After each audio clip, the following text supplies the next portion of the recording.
আমার কোনো একটা চেম্বারে এসছে শুভঙ্কর, শাশুড়ি এসছে, মেয়েটা হিন্দু ধর্মের, বাড়ির লোক জানতে পারিনি যে একটা মহামারান ছেলের সাথে রিলেশনশিপে আছে। যখন জানতে পেরেছে তখন অলরেডি রেজিস্ট্রি করে ফেলেছে। রেজিস্ট্রি যেহেতু করে ফেলেছে, বাবা মা জানতে পেরে গিয়ে তাকে ত্যায্যপুত্রী করে দিয়েছে। এবার তাকে সব রকম থেকে বঞ্চিত করেছে, তার পিণ্ডিদান দেওয়া, তার শ্রাদ্ধ করা, সব করেছে। সেই ছেলেটার মেয়েটার একটা বাচ্চা হয়েছে, তখন তার কাছে চলে গেল, ছেলেটা মেয়েটাকে নিয়ে চলে গেল। চলে যাওয়ার পর ছেলেটা একটা রিলেশনশিপে আবার জড়িয়েছে। তার 3 বছরের বাচ্চা আজকে 2 বছর ধরে একজনের সাথে রিলেশনে আছে। ওই ভদ্র মহিলা যিনি শাশুড়ি, তার বৌমাকে নিয়ে এসছে আমার কাছে, হাউ মাউ করে কাঁদছে। সব শাশুড়িরা খারাপ হয় না, কিছু কিছু শাশুড়িরা প্রকৃত ভালো হয়।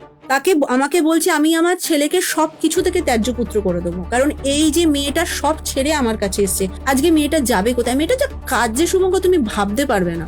প্রেম করে বিয়ে করেছি, সবার এগেনস্টে গেছি, বাবা মাকে ছেড়ে গেছি। বাবা হচ্ছে কোনো একটা স্কুলের টিচার ছিল, প্রাইমারি স্কুলে, আর ব্রাহ্মণ পরিবারের মেয়ে, মুখার্জি পরিবার। পরকীয়া হচ্ছে একটা ক্যান্সার, এটা জিনগত সমস্যা, ব্লাডে থাকে নোংরামি, ব্লাডে একদম একদম আমি বাইক অন ক্যামেরায় বলছি, ব্লাডে থাকে নোংরামি। কারণ চিটিং হচ্ছে চয়েস।